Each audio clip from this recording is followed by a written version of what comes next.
Good evening and welcome everyone.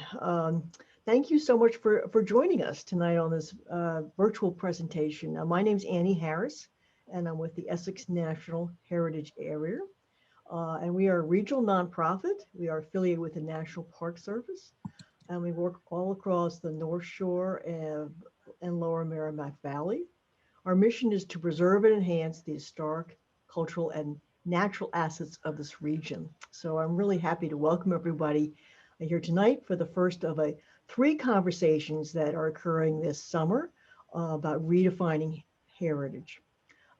Just first, some housekeeping notes. There are captions that are available. And so if you look at the menu at the bottom of your screen and you can select closed caption and then show subtitle, and that will enable that feature. And if you don't want it, you can hit hide subtitle. We're going to have questions and answers at the end of the four presentations tonight. And because we have so many people, I hope that you will type your questions in the chat box. And you can do that at any point during this conversation. We'll try to get to as many questions as possible before the end of the program. The program will last about an hour and 15 minutes, hour and 20 minutes. We are recording this presentation and it'll be made available on Essex Heritage YouTube channel. So we'll put that up in the next few days and then we will send you, anybody that's registered for this talk, we will send you a link to it so that you can look at this YouTube video and please share it and do whatever you want with it. It'd be great. Now for the program. So Redefining Heritage is a new discussion series that we started this year. Ryan Connery is spearheading it. It's a series of conversations on a variety of topics related to our natural, cultural, and historic resources. And it's intended to be an exploration with our panelists in thinking about how we can all be more actively involved in the aspects of this region, including conservation, arts advocacy, expanded historical awareness, and really other themes that are relevant and are more inclusive and engaging to our greater community. I think heritage is too often thought of as sort of being static and stuffy and is too narrowly defined. And we think it's a much broader topic and we really want to explore it more fully with our panelists and with all of you. So this year's series is focused on societal and personal interactions with the environment and what we can learn from a deeper connection to the natural world. So following tonight's presentation, we have two more conversations this summer, one on June 16th called Interwoven Interactions. And this will be exploring the complexities of the relationships and way of knowing that Indigenous people of this Northeast have brought to our interactions with each other in the world, both from a historical perspective and also a contemporary context. And we are going to examine how colonialization sort of disrupted these relationships and contributed to the decline of environmental sustainability, and then how we can work better together, looking between the European culture and the Indigenous people, how we can kind of learn together and create some new relationships. I think that should be a very interesting conversation. And then on July 21st, there will be the sessions called Art for Awareness, and this will focus on climate change and the effort that creativity has brought to increasing our awareness of the impact of climate change in this region. And the focus will be particularly on the Great Marsh, which is the largest salt marsh in New England. And this is over 30,000 acres from Cape Ann up to the New Hampshire border, called the Great Marsh. It's a major migratory bird sanctuary and is also crucially important for the ecological health of this region. And for centuries, artists have been drawn to the Great Marsh and taken inspiration from the beauty of it. And so we will look at that, particularly with some contemporary artists who have focused not only capturing the beauty of this region, but also trying to communicate the effects of climate change on the Great Marsh and trying to broaden all of our awareness of what's happening and what we can do. So now to tonight's program, which is Garbage to Gardens. And our first panelist is Jennifer Kaur, and she is the Director of Agriculture for the Trustees, formerly known as the Trustees of Reservations. So Jennifer is responsible for implementing the trustees' agricultural vision across their farm properties and for identifying meaningful engagement opportunities for the public with the trustees' working farms and food and agriculture related programs. She has nearly 2 decades of experience with farming and farm education. She is a farmer. She is the owner operator of Hetty Bell Farm in Warwick, Massachusetts. She founded Hetty Bell in 2009 with her husband, and they have thoughtfully scaled the business while consistently modeling the best in livestock care.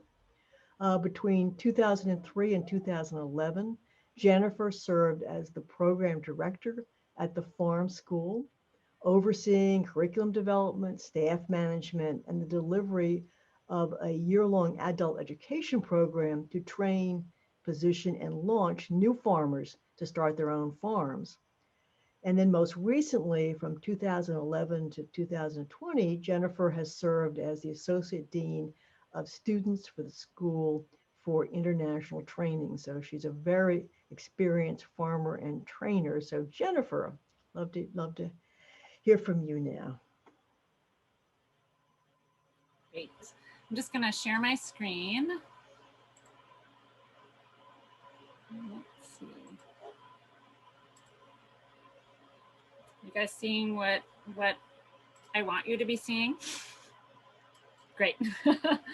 So thank you, Annie. So as Annie mentioned, my name is Jennifer Kaur, and I am actually the very relatively new Director of Agriculture at Trustees. So I've just been here for a couple of months, and I'm still very much finding my way. Though, you know, something that I'm really appreciating in my first weeks and months here in my role is the combined interest in and commitment to both conservation and preservation. So I feel like this approach really creates a holistic view of a landscape that captures the natural and the human story together, and that's pretty unique. Properties under the care of the trustees, such as Appleton Farms, not only serve as important examples of material culture, they tell the stories of the people who cared for them, and those stories very much continue today. So for the next 10-15 minutes, I'd like to take you on a brief journey through time, considering what the story of the Appleton family, one of the first colonial families of Massachusetts, and their work on the land in Ipswich and Hamilton, tell us about our collective agrarian history. So with that, onward we go in the journey. So at Appleton Farms, there is an extensive archival collection, which includes many scrapbooks of life on the farm, letters between family members over several generations, a library, paintings and prints, and perhaps most importantly, the physical legacy of all that is Appleton Farms today. The barns and the buildings, the fields, the pastures, roads, and landscape. This special place tells the story of one family, their history, over the course of almost 378 years. And it is thanks to the generosity and vision of Joan and her husband, Francis Appleton, that this story continues today as a working farm with a 100% grass-fed dairy and beef herd and a 650-member certified organic vegetable CSA. Appleton Farms serves as a place of engagement for the public and a place of belonging for all. So Appleton Farm is the oldest continuously operating farm in the US. I'm sure most people here know that about Appleton in your backyard. This map here, though, which is a little difficult to see and read, I recognize, shows the original land grant of 460 acres that were granted to the Ipswich settler Samuel Appleton in 1638. The farm continued in family ownership for 9 generations, over which period the archives reveal a swelling and a shrinking of land down to as few as 198 acres and up to the current almost 1,000 acre contiguous parcel today. I would like to pause here for just a moment, as it's particularly important for us to note that we cannot discuss land acquisition of this sort without acknowledging the rich pre-colonial indigenous history on this land and all land across Massachusetts and beyond. This image here is from the incredible Harvard Forest dioramas, which depicts pre-settlement New England landscapes. So while the Harvard Forest Project really looked at central Massachusetts in particular, we do know that the land granted to Samuel Appleton, while described as meadow, would have had some areas of considerable forest cover. For folks who have spent time at Appleton Farms, the open landscape is absolutely breathtaking. Thus, I think we can surmise that Samuel Appleton certainly spent a portion of his years logging. Indeed, the archival materials confirm that Samuel Appleton ran a sawmill on the Mile Brook and eventually started a malt house there as well. At the time of his death in 1696, he left the land and, the records indicate, 5 cows, 2 oxen, 4 horses, 25 sheep, and a malt house with grain bins filled with English grain and Indian corn. These holdings certainly indicate a significant yet subsistence scale agricultural operation, typical of early settlement time. We also know that the Appleton family held slaves. The archives contain records of enslaved individuals known to have lived at the farm. Major Isaac Appleton, referenced here, lived at the old house, and his brother, Colonel John Appleton, lived in a house that stood in what is now our current vegetable fields near the entry road. This too is an important part of the history of this place. As we move forward in time, Isaac Appleton's 18th century farm account books indicate production in beef and dairy, mutton and pork, as well as flax, malt, corn, barley, oats, hay, and beans. This mirrors other historic accounts of the import of domestic livestock and the adoption of some Native American crops, such as beans and corn. Any infield mechanization would have been ground-driven by horse and oxen, as depicted in this generic image. The late 1700s and early 1800s brought the European import of clover, alfalfa, and timothy seed, forage crops still abundant in the Appleton pasture mix today. During this period, ideas around progress, human perfectibility, rationality, and scientific improvement took hold, as evidenced by the 1792 formation of the Massachusetts Society for Promoting of Agriculture, a group which met and produced journals out of the old house at Appleton Farms. A portion of the library of the society exists today in the library there. Letters over the generations, often from father to son, identified farming as a tricky livelihood. These letters directed the next generation to, quote, go out into the world to make a living elsewhere and enjoy the farm for pleasure. By 1862, after being subdivided and sold off due to the challenges in farming, Appleton Farm had been reduced to 198 acres. That's its smallest in history. This period in Appleton history does coincide with a wave of farm abandonment across New England as farmers moved westward at the opening of the Erie Canal. It was at this point that the farm was inherited by Daniel Fuller Appleton, a wealthy industrialist from Boston who made his money owning the biggest and best known watch manufacturing company in America. He began to repurchase family land and by 1904 had grown the farm to 750 acres. His son and then his grandson continued land purchases into the 20th century, resulting in the current parcel, creating Appleton Farms of today.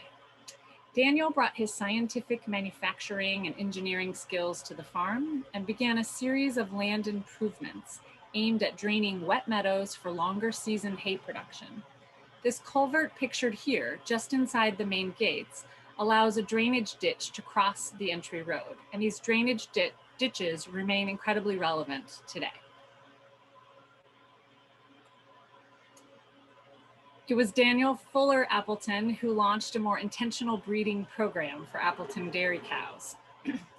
He brought in particular breeding jerseys, and in 1889 and 1890, his prize butterfat producer, Eurotissima, won a blue ribbon for butter production at the Chicago Columbian Expedition. The Appleton dairy today is still comprised of jerseys. By the late 19th, early 20th century, the farm had an increasing number of riding horses, reflecting a sort of gentleman's farm culture. This was a place where the Appletons gathered to summer as an extended family. This period in agricultural history included the introduction of geared gas tractors, which made a considerable impact in production. During World War I, when Frank Jr. was at war, letters from the farm manager to Frank Sr. boast of chickens, oats, corn, potatoes, and vegetables. Milk continued to bring in revenue, as did the selling of fire and milled wood. 4 farmerettes came to help out during this period. They lived in Hamilton and, quote, work better than the men and much better than the boys. Frank Jr. married Joan Appleton in 1935. It was Joan who began breeding goats and ducks, promoting them for raising in suburban backyards to supplement food shortages during World War II. Joan very much shaped the final chapter of the Appleton's family contribution to Appleton Farms.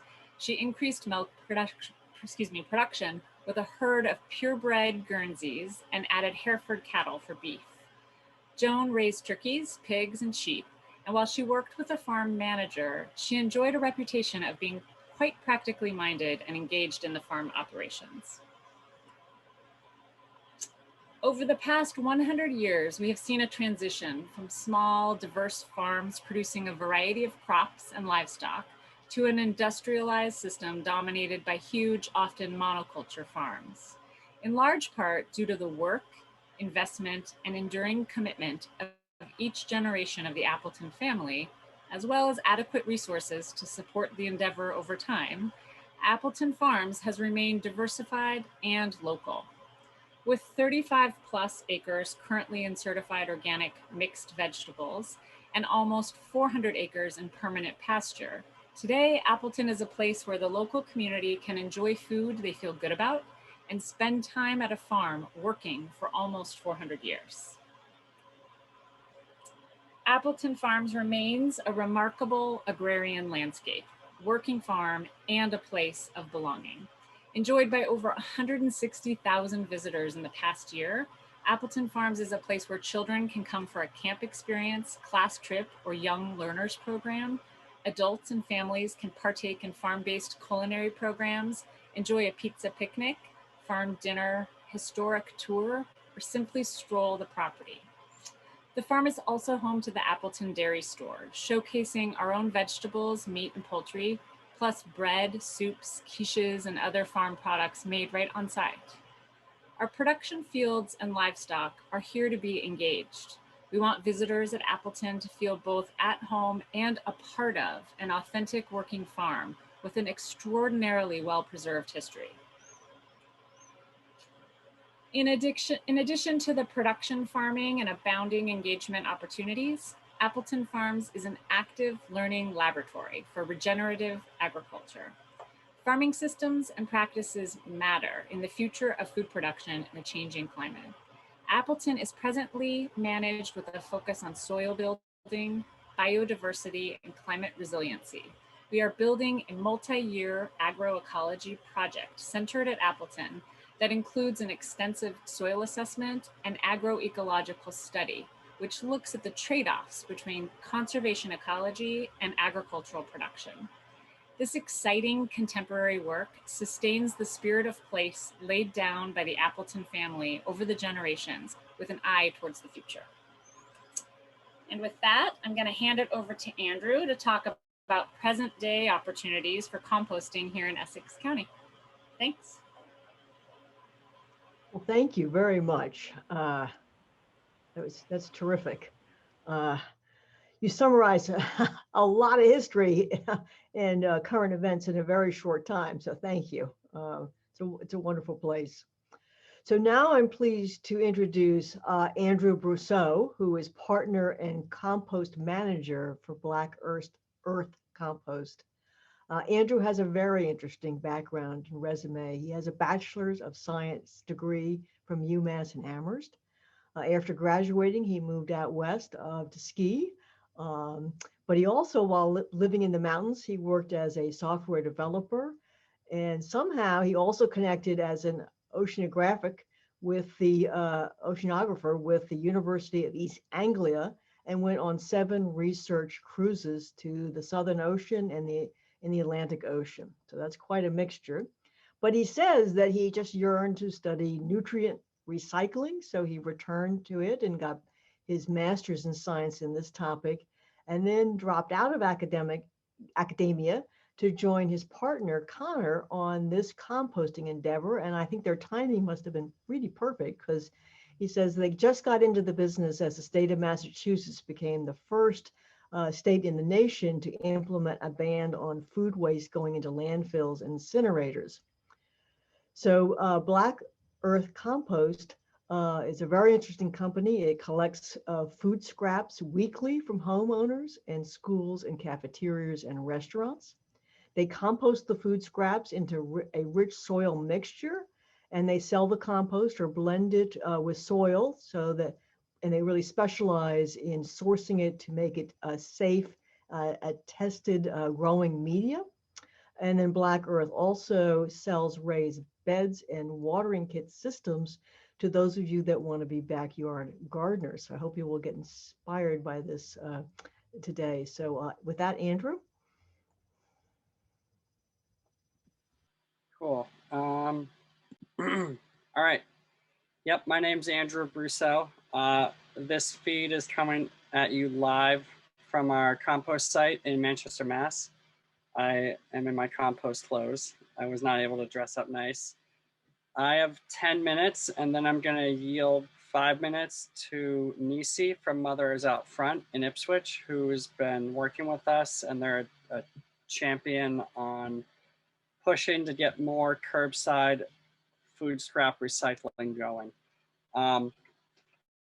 So Black Earth Compost, we pick up food scraps from all over the North Shore, Essex County, and we're now south of Boston. We have a couple compost sites. There's the one here in Manchester. We have another one that we just opened up in Groton, Mass. And then we have another one in the Framingham area that we're working to get started. So we pick up food scraps from homeowners, schools, restaurants, cafeterias, businesses. And we've been lucky to, so we're able to work with a lot of people who want to compost. And so that means we're able to get like a very clean food scrap product. It's important to realize that we're in the dark ages of material management as a society. And Massachusetts is really first in the nation in 2015. They put in a statewide ban saying that if you generate a certain amount of food waste, you cannot landfill or incinerate. And the big reason for that is because we're running out of landfills and incinerators as a state, and we're starting to have to put food or trash onto trains and send it to Ohio, which is the cheapest option. And so there's all kinds of carbon implications, climate implications. There's just, it seems asinine. And the reality is that in food scraps, there's a resource. And I'm gonna talk a bit about that in a little bit. I wanna show you our curbside bins. So I guess we're backwards.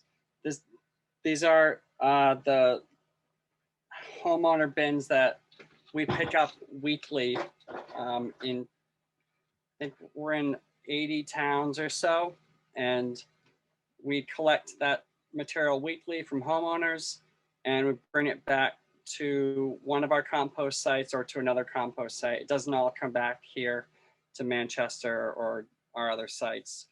Our goal is really to set up a regional, like small regional facilities that serve the area, not only for recycling of food scraps and other things like compostable plastics, which are a replacement for like single-use things. Like think your peanut butter jar someday, you won't have to wash that out. You just throw it all in the bin because it's made from a plant, and it can be recycled locally. So it's something that we can't even recycle globally, but we can do it locally. And that's just like a quick blip of the vision of the future. But that's the service that we're trying to provide. Like, I'm an earth scientist, and you know, by training, went to UMass Amherst. It was an excellent school. I had an excellent teacher, and she connected me with the oceanographic work, and so I got to really study the earth. And so I entered business because I wanted to get my feet in the ground and actually learn more about the flow of nutrients through the society. And I've realized that a business is people organized to provide a service to people. So that's really what it is. It's just organizing people, equipment, money, space to do a thing, provide a service. As the service we provide is food scrap recycling and being a support for agriculture in the local area. So we are like auxiliary support for farmers in Essex County. So there's a whole list of farmers that use our product, our compost here, to provide the nutrients to grow food in Essex County. Alprilla Farm, Cedar Rock, Iron Ox, Three Sisters, Maitland Mountain Farm. Maitland Mountain Farm, they actually worked with the town of Salem last year during the pandemic, and they tore up a baseball field in Mack Park in Salem. They took 3 tractor trailers of compost and they turned it into a farm to grow food.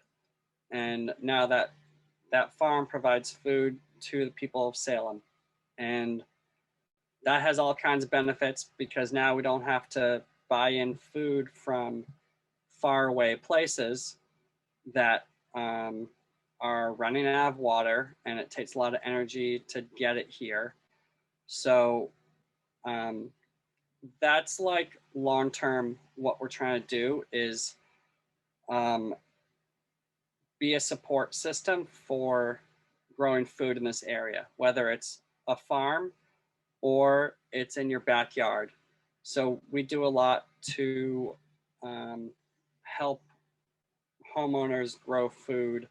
Like we provide raised beds, we provide a soil media that we test for heavy metals, herbicides, salts, nutrients, soil, food web biology, so that you can feel comfortable growing food in it. And we have even started like offering automatic watering kit to help you,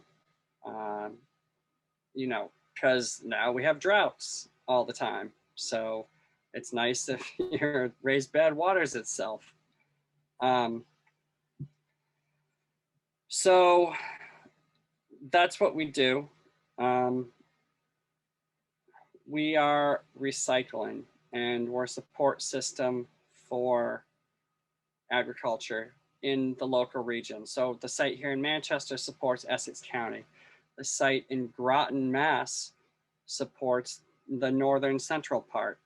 The site in Framingham will support the area there. And as we grow and build more of these sites, then they support their small regions. And then it makes it easier to farm slightly because now you have a source of good compost. So that's our vision. One thing, so I alluded to something. The question is, what are we recycling? You know, we say composting is recycling, and then most people are like, great, I'm for it. But like most people don't really know what we are recycling. So with like an aluminum can, that makes sense. you know, there's aluminum. Aluminum's a metal. We mined that metal out of rock, maybe Australia. Last year, it got turned into an aluminum can. You drink it, you throw it in the trash. Now we have to go back to Australia and get more aluminum. So that's why we recycle. So with food scraps, I have this one, this happened to be in the office. So this is food. Looks like there might be a slice of pepper there, maybe a green and some garlic. All right. So nutrients went into growing this food: nitrogen, phosphorus, potassium, calcium, magnesium, sulfur, manganese, etc., etc. So in our modern agriculture system, these nutrients are largely mined out of rock or the atmosphere with the case of nitrogen.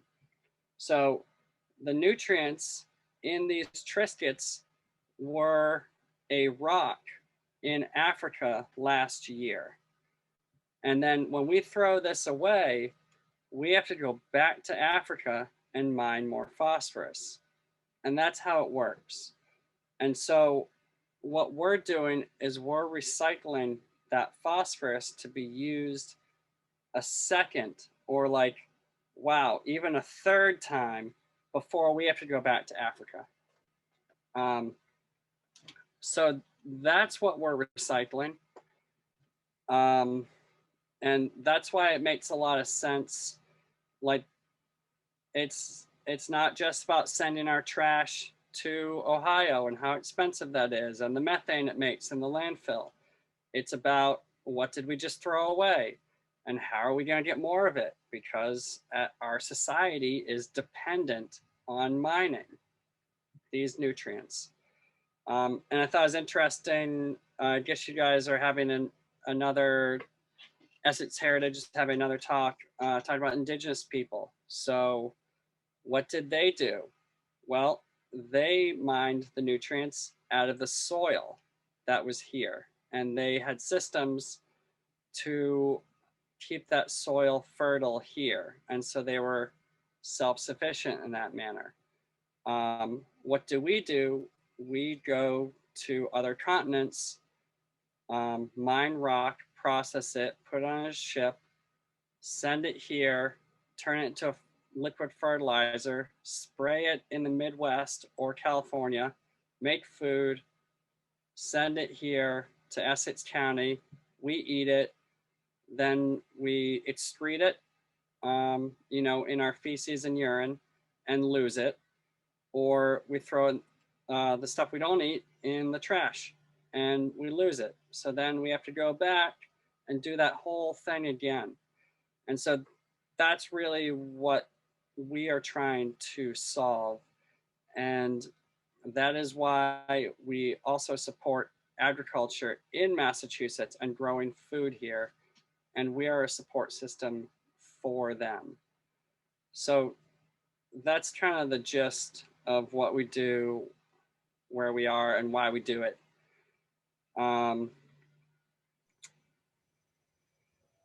Yeah, and talking about farms in Essex County, is like they are under threat from land value. They're under threat from other things, neighbors.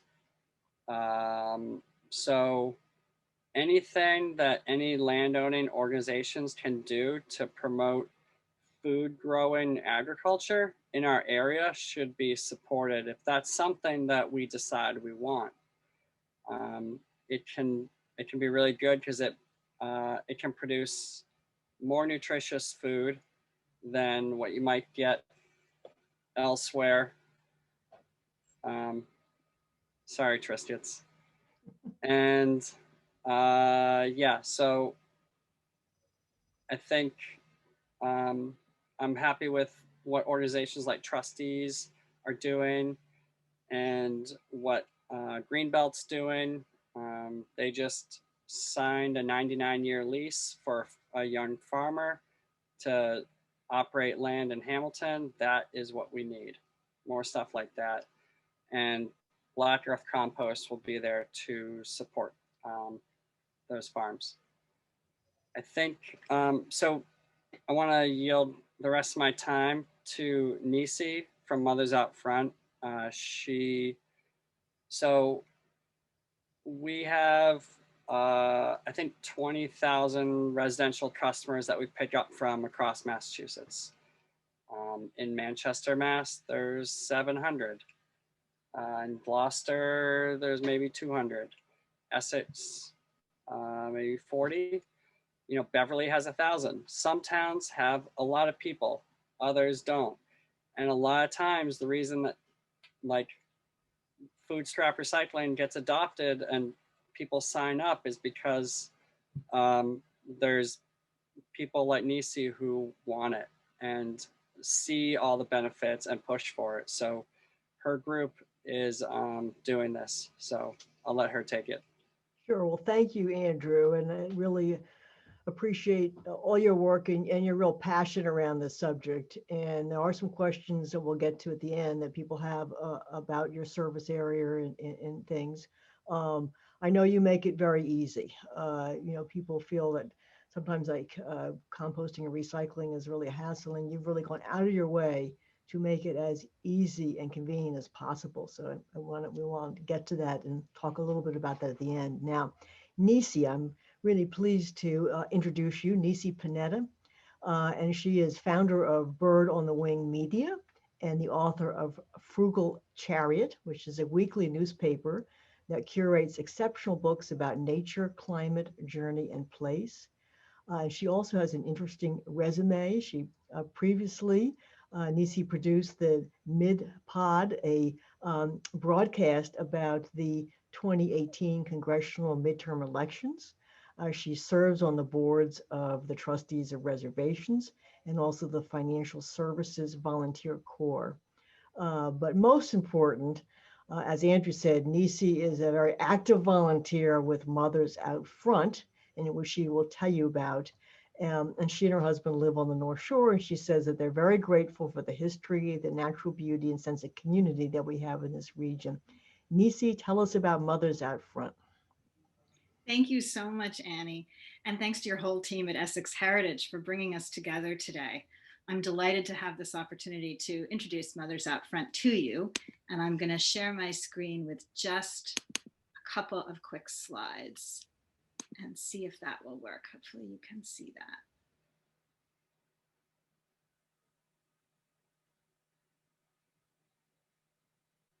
Is it live? Yep. Good. Okay. So who is Mothers Out Front? Our mission is to bring mothers and their allies together to drive the change that is absolutely necessary to ensure a livable climate for all children. We believe that our society must take collective action to reduce our carbon emissions if our children and their children are to thrive. We're a grassroots organization working through local chapters that develop goals and action plans that make sense for their communities. We can't leave our kids' future up to chance. So here on the North Shore, our group has tapped into the work of a terrific statewide action team that's been working to promote healthy soils and composting practices that will complete that missing step that Andrew spoke about so eloquently in our carbon cycle by turning our food scraps into healthy soil that can be used to grow food and nourish our families. The alternative is that that material goes to landfill and contributes to methane emissions, which is one of the worst greenhouse gases. And I've shared a couple of stats to indicate to you that this is a meaningful problem.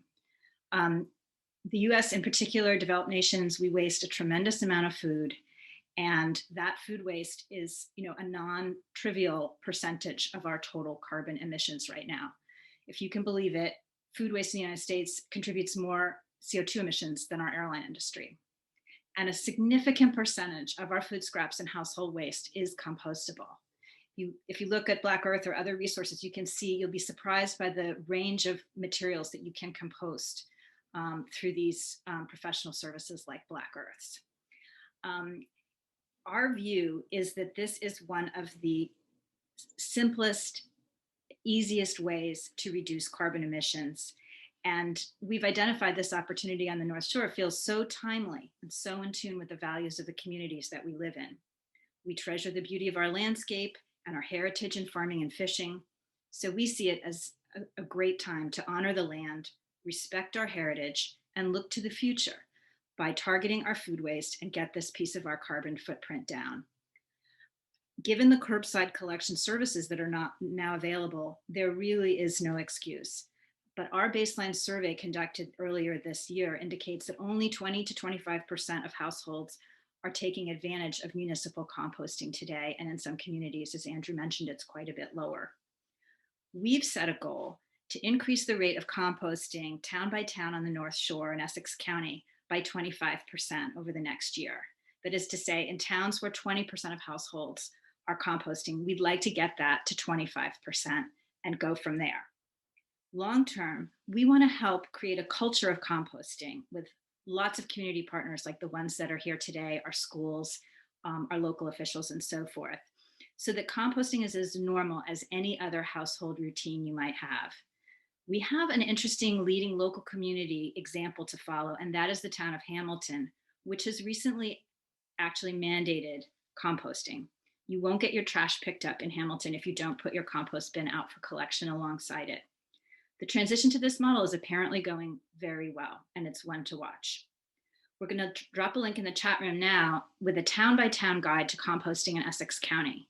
If for any reason you don't see your town listed, check Black Earth's website or call your town DPW. We have found that town DPW managers are friendly, accessible, and interested in helping you get more information. And many of their websites have good resources there.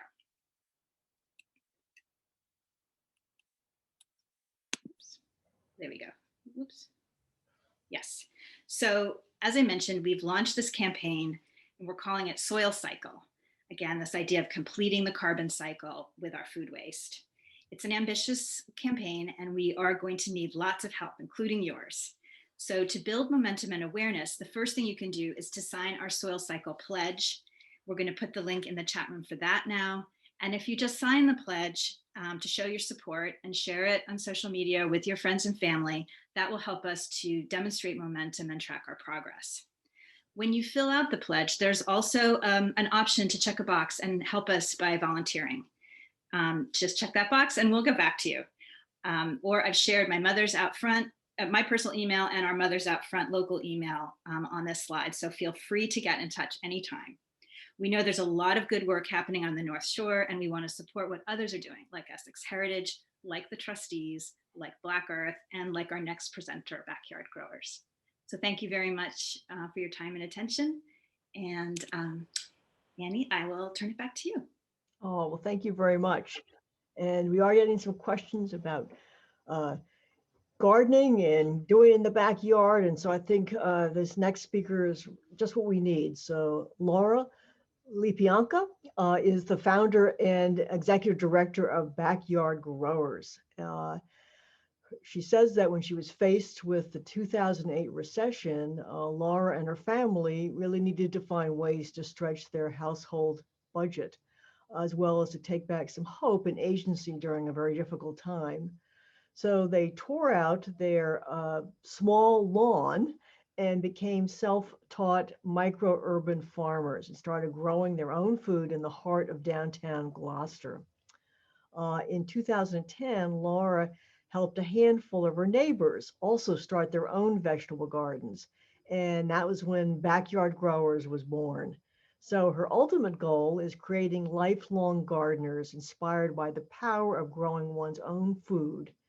And now in 2021, 11 years after starting Backyard Growers, it has grown to include hundreds of low and moderate income Gloucester households who grow their own food in backyards and community gardens.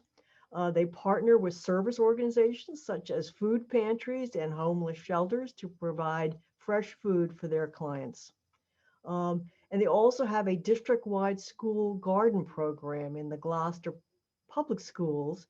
And it's an award-winning program which has also been replicated in a number of other Massachusetts school districts.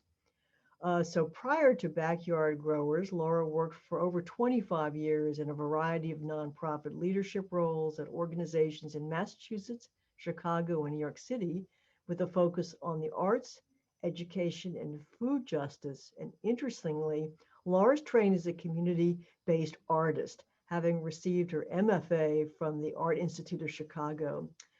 So she really credits this training as something that has inspired her to transform her community into a network of gardens brimming with creativity, community, and of course, vegetables. So Lara, I think people are very interested in how to grow more on their own.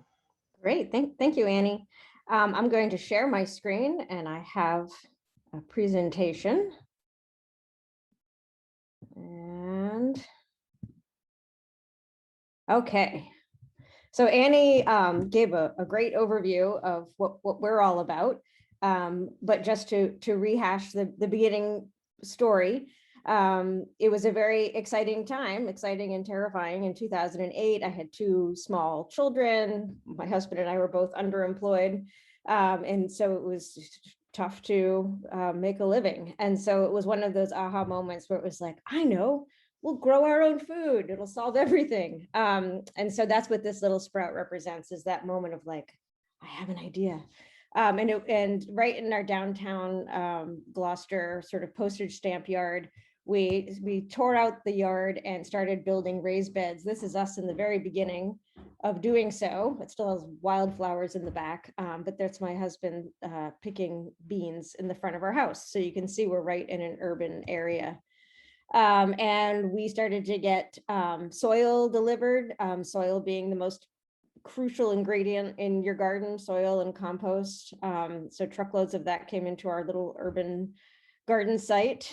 And then this is an example of one side of my house, just burgeoning with food, and just sort of this exuberant, never-ending vegetables everywhere. So we did that for a couple of years, and then really wanted to help other people start growing their own food. So we started helping folks, families with backyard gardens. We would build 4x8 raised beds, fill them with a beautiful soil mix, and get all of these families growing their own food.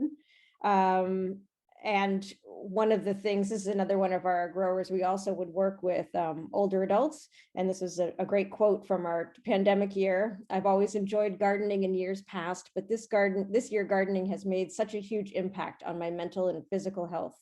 It's been such a weird, unprecedented time for many, many reasons. I really needed a garden this year.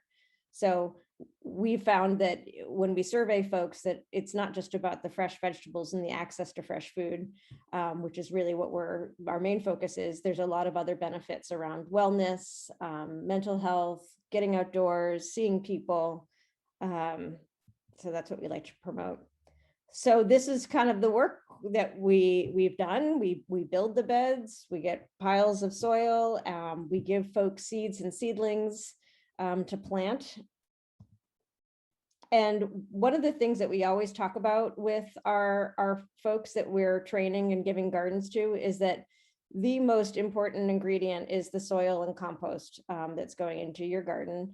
There is a little picture there promoting Black Earth Compost.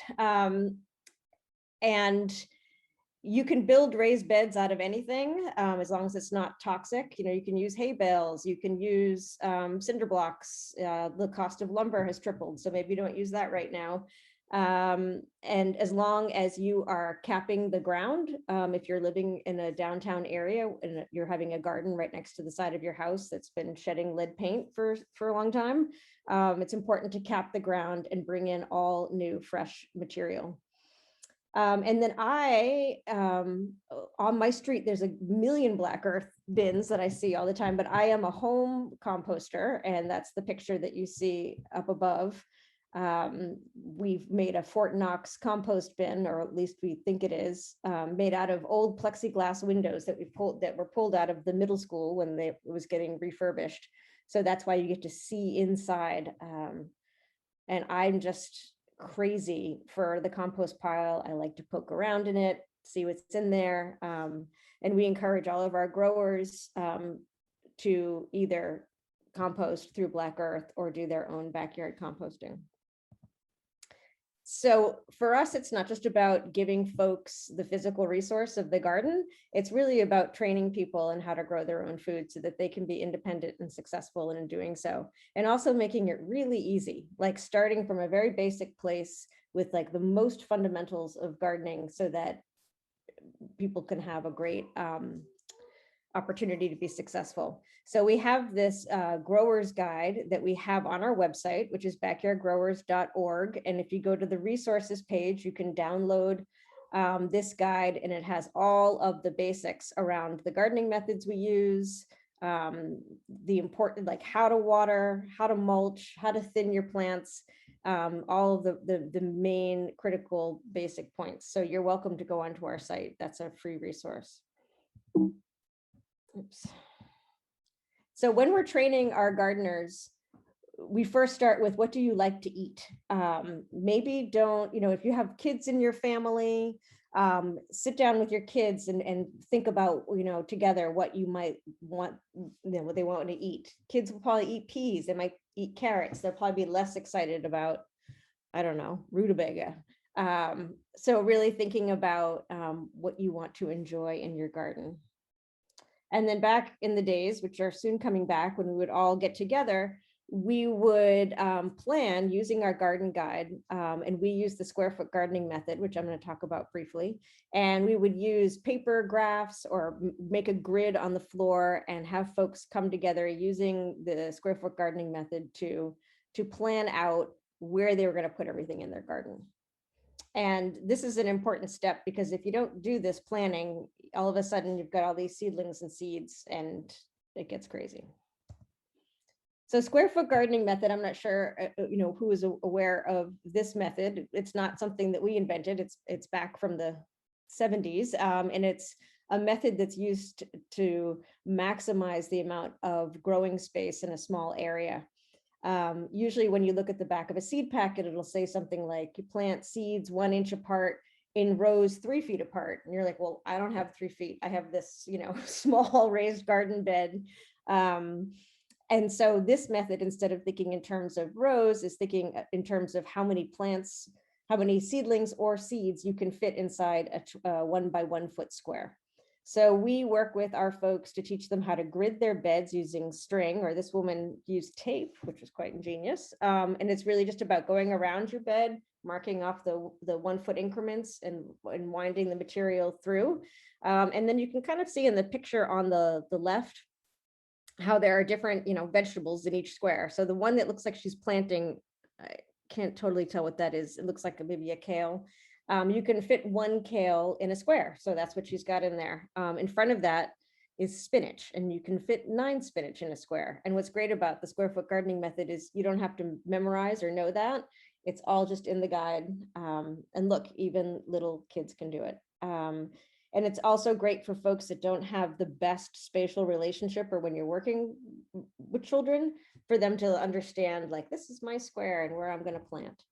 So we use this method with everybody. And that's another good reason for using the raised bed, is that it makes it easy to put that grid on, but there's a gazillion other benefits with raised beds. They warm up faster in the spring, they stay warmer later in the fall. It's sort of a no dig, no till situation. You don't have to get in there with a shovel. And each year what you're doing is topping it off with a couple bags of compost, and that's it. So it's pretty low tech. And this is just an example from the growing guide that shows how the square foot gardening method works. It's kind of like playing a board game. Like once you start looking at it, you're like, oh, I get it. 2 Swiss chard in there, 1 kale there, 9 spinach, 4 head lettuce. And then there are other vegetables that take up way more space than a 1 by 1 foot square. So for example, those tomato plants take up a 2 by 2 foot area. So if you had a 4 by 8 garden bed and you wanted to put 4 tomatoes in there, you'd only have a 4 by 4 space left for any other vegetables that you want to grow. And then the example below with the summer squash and zucchini is taking up that whole 3 by 3 foot area. So this is all in the guide for anyone who's like, where do I put it and how much space does it need? You'll find it there. Some of the things we talk about in our training is bed placement.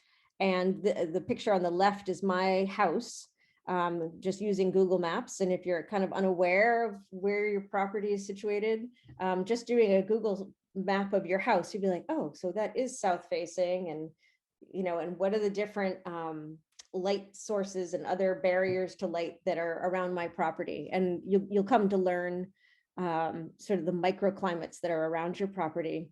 We're on Beacon Street, and you can even just see from the picture the bright sunny south side of our house, and we have a bunch of raised beds there, and that's where we put all of our tomatoes and all of our fruiting warm season crops, and it's almost like you're in the Mediterranean there, because you have the heat of the pavement, and we have a dark purple house. And then I have other crops that like leafy greens and the broccolis that can handle not getting full sun, and they're over on my east side of my house, where you can see is in shade right now.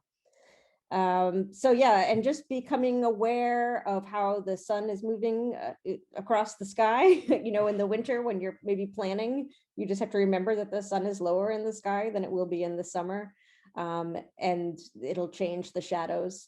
So if you're new to gardening or new to your space, really you can make a study of your area. And then the big takeaway, of course, with the picture down below on the right, is if you have a garden, it's in the south facing, and the sun is hitting in that direction, you always want to make sure that your tallest plants are on the north side of your garden bed, because otherwise they would create shade if it was on the south side. And I have a picture to further give that example. Let's see. So this is one of the things we learn about in the training, is the different heights of the plants. So in addition to knowing how many seeds or seedlings can fit in a square, it's also important to know how tall plants are, so you're not creating shade. So the tall plants, like anything you're going to put on a trellis, or tomato plants, are going to go on the north side, and then you plan your garden accordingly so that your littlest plants, lowest plants are on the south side. And again, in the growing guide, all of that information is there. This is just a little freebie giveaway, April planting cheat sheet. Anything where you're eating the leaves, the buds, or the roots of the plant are often things you can plant around mid-April, and then you often have a chance to plant them again later in the season. And you also get peas, onions, and potatoes in April. And then in May, it's all the veggies where you're eating the fruit of the plant, where it's a flower that gets pollinated and turns into a veggie, like squash or tomato or peppers or eggplant. And because of our New England growing season, this is something that it's a one-shot deal. You're not going to get to plant it again. So those are some of the things that we teach other folks in our backyard and community garden programs. We keep it really simple and straightforward. We're working with people from all walks of life with all kinds of experience, and we bring them all together around this growing experience. We have multiple community gardens in Gloucester Housing Authority properties, and working with people from all over the world. We have a growing immigrant and refugee population in Gloucester. So working with folks to grow culturally significant foods, and to connect them with garden mentors who speak their language. Really focusing on working with kids and families to get kids excited about trying fresh food. There's all kinds of data, and ours corroborates it, that if children engage in the act of growing food, they're more likely to eat it. We also do quite a bit with older adults, and we work with various older adult facilities like Rose Baker Senior Center or senior housing to grow food for like a purpose or a theme. We do a lot of salad type programs because they're so fast to grow salad in the spring. And then it's harvested and it will go into the salad bar at Rose Baker. So this is Burnham's Field. This is one of our community gardens that's in a city-owned park. And you can just see it's just a calliope of vegetables that I just throw in there just to make sure everybody's still paying attention. And we also work with the Open Door. It was one of our pandemic pictures when we grew food that went into the distribution for folks picking up food. We work with the Action Shelter, and we actually work with one of their clients to help support the growing of the garden so that it becomes something that belongs to the people that use that space. And then we found out in the very beginning that we were very good eventually at teaching people how to grow their own food. And then we discovered that they didn't know what to do with it once they had it. So we've started to do a lot of cooking workshops, a lot of workshops where our participants are training one another around recipes that they like, and getting kids involved with cooking. So we have a brand new program. It's a grow bag program.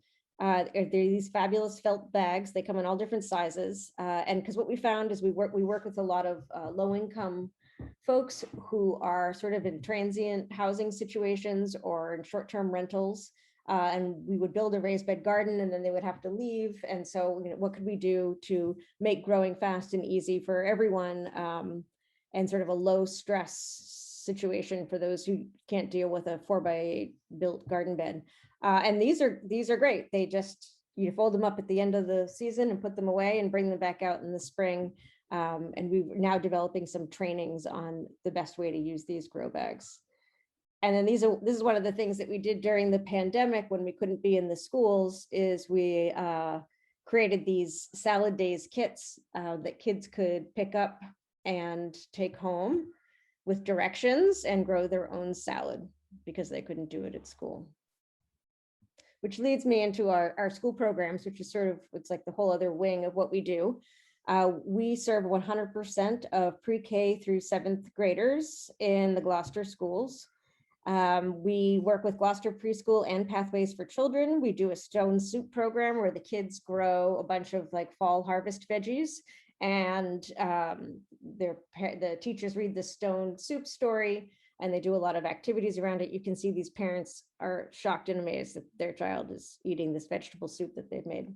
And we like to give kids the opportunity to weigh in on whether they liked this, whatever they've made. And so kids have an opportunity to say they liked it or they loved it and they tried it and that was enough. And I think that's a great way to give kids agency around choices, and then it gives us some great information as well. Our biggest program is Salad Days, Fall Harvest Days. This is a seed to fork experience for 100% of K-5 kids in Gloucester, where they grow 2 major crops a year and watch it. They plant it, they watch it grow, they harvest it, they prepare it, and then it goes into the cafeteria and they eat it as part of school lunch the next day.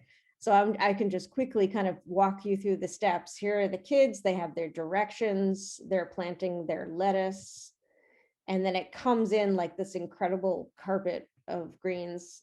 I always have to cut the pictures because I always get crazy looking at how gorgeous they are, just filled with the most beautiful greens. And then the kids come and they harvest and they put it in a big salad spinner. It's a whole day. Our salad days are coming up next week in the schools. And then they have their taste tests and they get a fun "I tried it" sticker right there on their forehead when they give it a try. And again, they use the sticker charts. And then on that same day that they harvest the salad, each grade level plants a specific fall crop that will not be harvested over the summer and will be ready to go when the kids come back in September. And so it's sort of the usual suspects around what you would imagine for fall veggies. And there they are, harvesting them out. It's always another huge fall celebration, and holding all of the signature veggies that we grow. And then again, it's the same process of preparing these squashes and root vegetables and serving them up. This kid was very proud because he ate however many little plastic cups of servings that is. And again, with the sticker chart. And so this is what we're trying to avoid. I don't know if there's any Parks and Recs fans out there in the audience. but this is the farmer's market scene, and they're, look at this tiny tree. Can you eat this? Her not understanding that it's broccoli. And then he's picking up a cauliflower. This one's dead. And then you have Amy Poehler there looking at us like, oh my God. And so we're trying to really create a lot of familiarity and comfort for children around trying vegetables, understanding them, so that they're not foreign to them, because anything that's foreign might be scary, or I don't want to try it. So really just focusing on getting kids comfortable with trying new things, with the idea that it'll change lifelong habits. In the 6th grade, we have a program that's more integrated into the curriculum, where they grow popcorn, and it's integrated into their science and into their social studies curriculum. And the kids are kind of amazed that popcorn grows. So all these kind of wonderful revelations. And then our 7th graders grow wheat, and which is beautiful and amazing. And they go through the entire process of the winnowing and the grinding, and they then make bread together. So quite a comprehensive series of programs there. And all of our programs now are part of our consulting practice. And this is just a picture of our website with our gated content portal that trains other school communities on how to do what we're doing. And so here's just like the inspirational message of pandemic nearly over. Yeah, and so that's us. Oh, terrific. Thank you. Thank you. So we have time for just a few questions of our panelists. I think, first of all, I would hope that would the panelists mind putting your contact information in the chat box? I think we're getting some questions on that. We'll also send it out to all attendees along with the link, but some people may be so eager they want to get hold of you within the next day or so. So that would be great if you don't mind. I think one question has come up is kind of how big is your range? And I'd love to have each of the 4 panelists say something about, how far afield do you go? Laura, how far do you go with your consulting business? If someone wants you to come either and help them with a garden, a community garden, or a school program. Jennifer, how far does your CSA go, and is it even open to people to join? Nicie, with someone, what's the range of mothers out front, and if someone wanted to start a chapter, how far you go or right now? And maybe Andrew, there's also a question about how many communities on the North Shore are eligible for your pickup. How far do you go on the North Shore? So would each of you just mind talking a little bit about how far afield you're willing to go? And I think I'll start with Laura, because I see your face right here. Okay. So our boots on the ground work is here in Gloucester in terms of us like hands-on working with kids and families. But we see our consulting practice as a way to take our program models and sort of train the trainer. And we will do that with anybody, anywhere. We've already worked with 25 other school districts throughout Massachusetts, all the way out to Western Mass, and are looking forward to branching out throughout New England. And we also work with other housing authorities, so it's not just schools. And then, of course, we work with Black Earth, which also helps sort of spread where we go as well.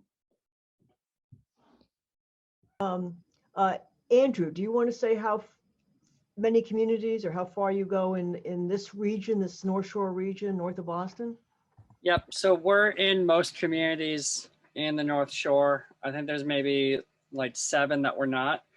And you can go on our website, punch in your address, and it'll show you what compost service we have. And if we're not doing your community yet, then you can pre-register, which lets us know there's interest. And then when we have enough people, like 50 pre-registers, then we email all of them at once and say, hey, we're thinking of starting the service. Who wants to commit?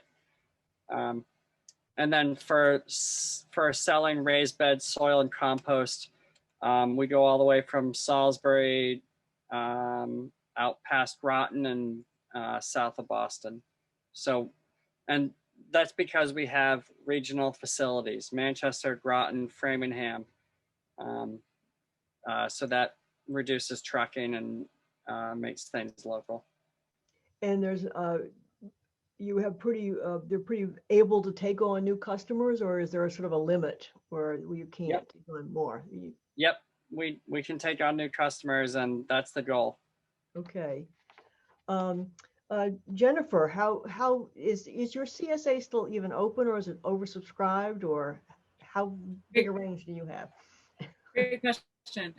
So in terms of ag, I'll just say that the Trustees has actually 5 working farms in our portfolio around the state.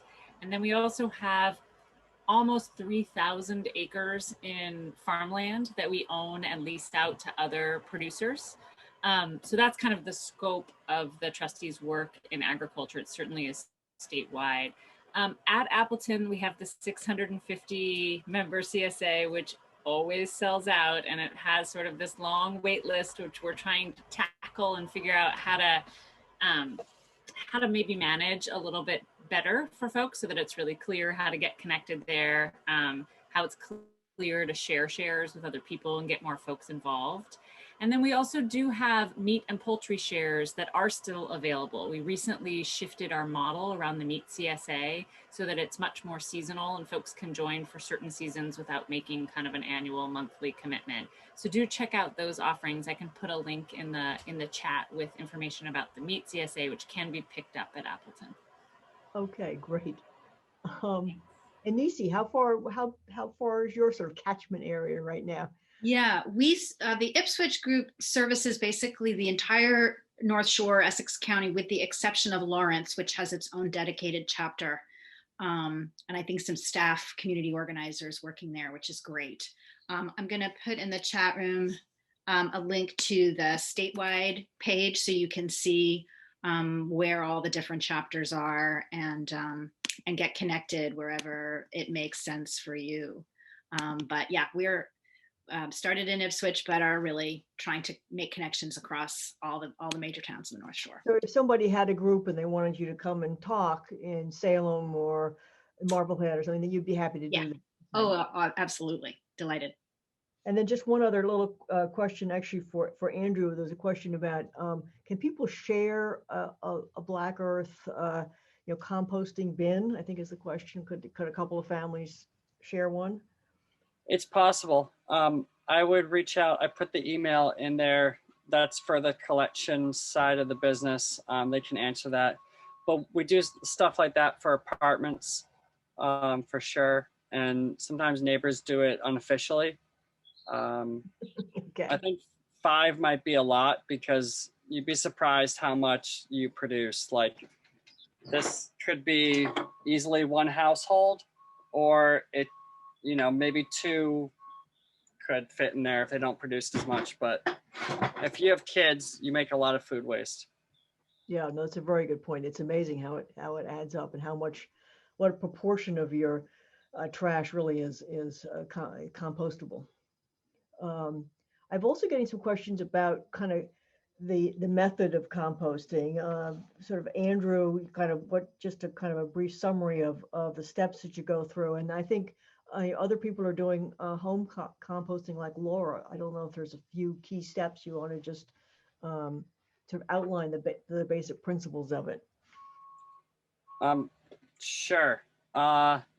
So for us, we compost in large piles, and we have air pipes that right now are solar powered that provide air underneath, and that keeps the pile aerated.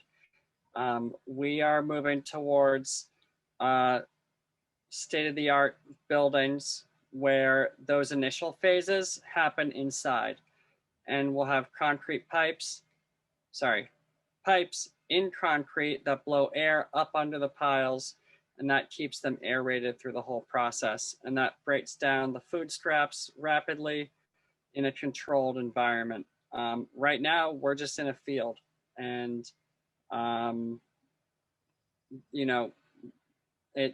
we are moving towards actual facilities.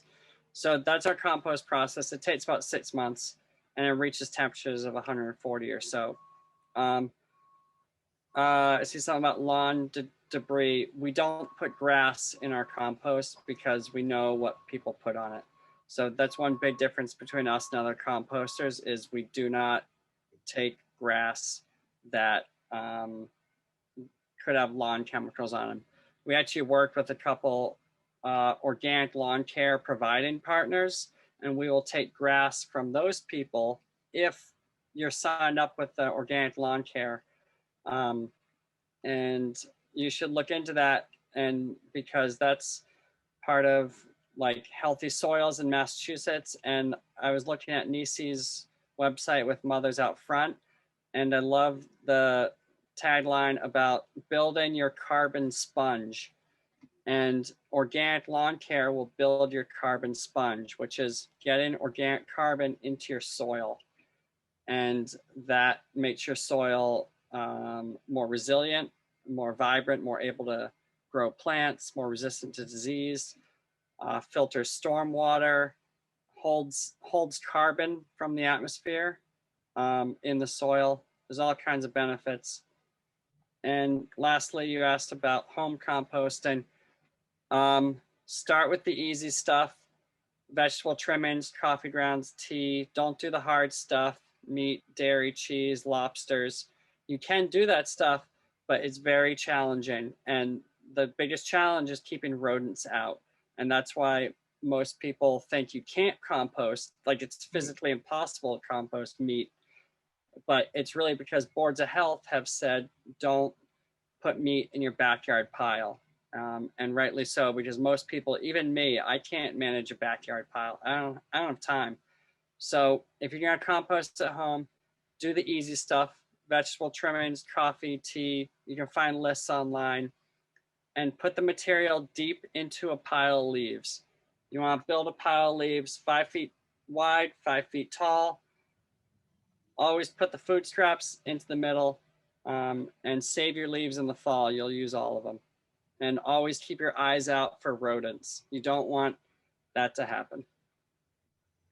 Oh, wow. So Laura, do you have anything you want to add to that? Because you do this. Yeah. Okay.